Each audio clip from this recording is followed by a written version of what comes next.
बच्चों के घर लौटने के बाद बुद्ध ने पैदल ध्यान किया। उन्होंने नदी पार करने के लिए अपना वस्त्र उठाया और फिर 2 चावल के खेतों के बीच से एक रास्ता लिया जो उन्हें बहुत पसंद आने वाले कमल के तालाब तक ले गया। वहां वे बैठ गए और सुंदर कमलों पर विचार किया।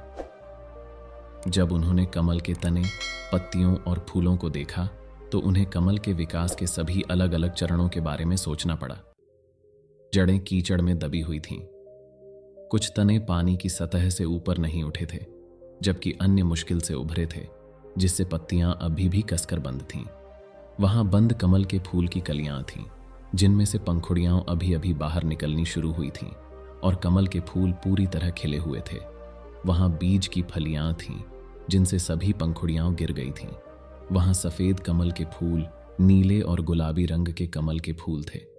बुद्ध ने प्रतिबिंबित किया कि लोग कमल के फूलों से बहुत अलग नहीं हैं।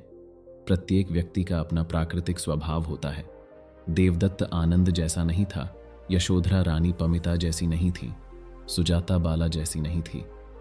लोगों के व्यक्तित्व, गुण, बुद्धि और प्रतिभा में बहुत भिन्नता थी। बुद्ध ने जो मुक्ति का मार्ग खोजा था, उसे कई तरह से समझाया जाना चाहिए था, ताकि कई तरह के लोगों के लिए उपयुक्त हो। उन्होंने सोचा कि गांव के बच्चों को पढ़ाना बहुत सुखद था, क्योंकि वे उनसे बहुत सरल तरीके से बात कर सकते थे। अलग अलग शिक्षण विधियां द्वार की तरह थीं, जहां से अलग अलग तरह के लोग प्रवेश कर सकते थे और शिक्षा को समझ सकते थे। धर्म द्वार का निर्माण लोगों के साथ सीधे संपर्क से होता था। बोधि वृक्ष के नीचे चमत्कारिक रूप से प्राप्त कोई तैयार विधियां नहीं थीं। बुद्ध ने देखा कि धर्म चक्र को गति देने और मुक्ति के बीज बोने के लिए समाज में वापस लौटना आवश्यक होगा। उनके जागरण के बाद से 39 दिन बीत चुके थे। अब उरुवेला से प्रस्थान करने का समय आ गया था। उन्होंने अगली सुबह नेरंजारा नदी के किनारे के ठंडे जंगल, बोधि वृक्ष और बच्चों से विदा लेने का फैसला किया। वह पहले अपने 2 शिक्षकों अलारा कलामा और उद्दक रामपुत्त से मिलना चाहते थे।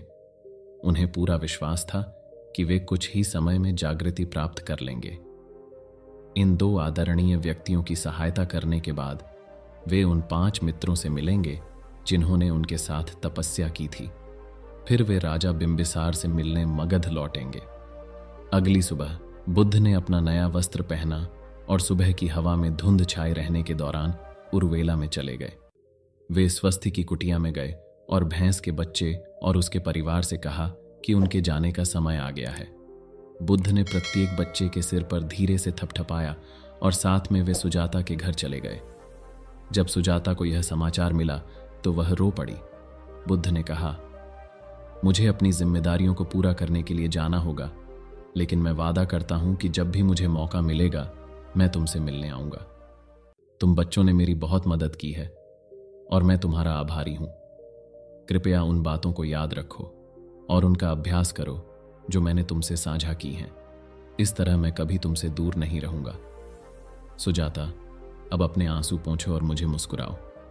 सुजाता ने अपनी साड़ी के छोर से अपने आंसू पोंछे और मुस्कुराने की कोशिश की। फिर बच्चे बुद्ध के साथ गांव के किनारे चले गए। बुद्ध विदा लेने के लिए मुड़े ही थे कि उन्होंने देखा कि एक युवा तपस्वी उनकी ओर आ रहा है। तपस्वी ने अभिवादन में अपने हाथ जोड़े और उत्सुकता से बुद्ध की ओर देखा। एक लंबे क्षण के बाद उसने कहा, भिक्षु, आप बहुत उज्जवल और शांत दिख रहे हैं। आपका नाम क्या है और आपके गुरु कौन हैं? बुद्ध ने उत्तर दिया, मेरा नाम सिद्धार्थ गौतम है। मैंने कई शिक्षकों के साथ अध्ययन किया है, लेकिन अब कोई भी मेरा शिक्षक नहीं है। आपका नाम क्या है और आप कहां से आ रहे हैं?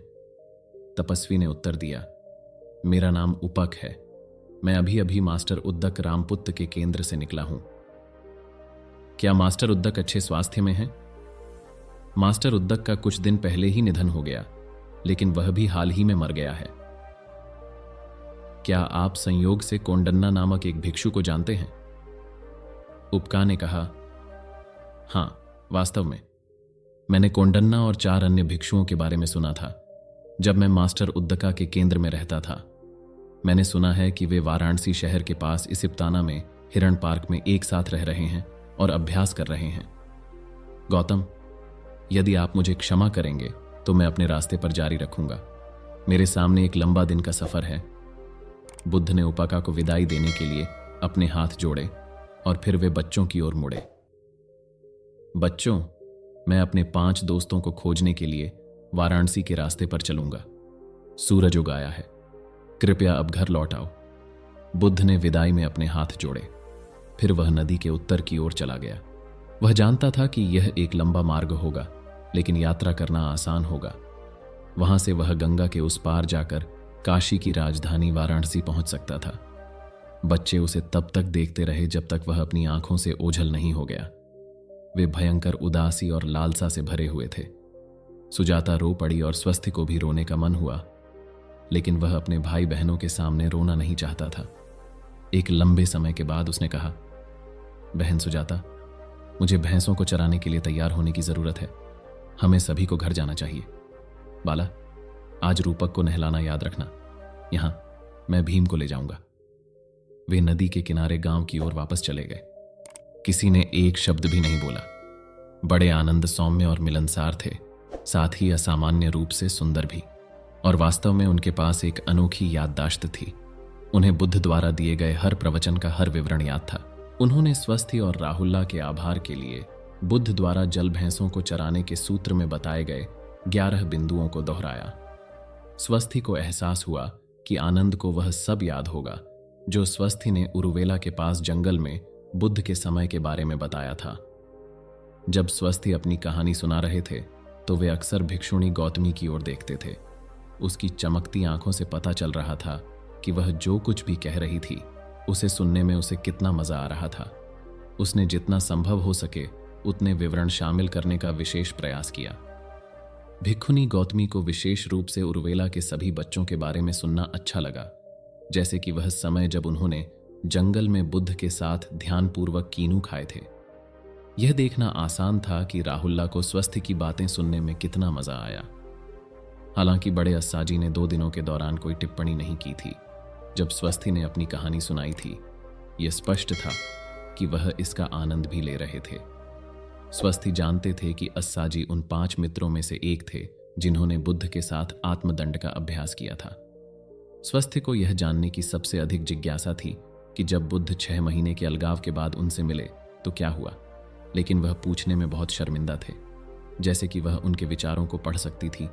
अस्साजी अब 10 वर्षों से बुद्ध के साथ हैं, लेकिन मुझे नहीं लगता कि उन्होंने कभी इस इप्ताना के हिरण पार्क में जो कुछ हुआ उसके बारे में बात की हो।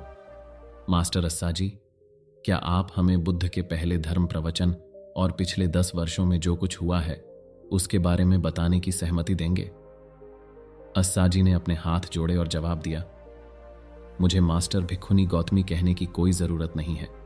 आज हमने पहले ही भिक्षु स्वस्थी से बहुत कुछ सुन लिया है और यह लगभग ध्यान का समय है। आप सभी कल मेरी कुटिया में क्यों नहीं आते और मैं आपको वह सब बताऊंगा जो मुझे याद है। कोंडन्ना ने सिद्धार्थ का भिक्षा पात्र लिया। महानमा ने उन्हें पानी दिया। भद्दिया ने एक स्टूल खींचा। वप्पा ने उन्हें ताड़ के पत्ते से हवा की, जबकि अस्साजी एक तरफ खड़े थे।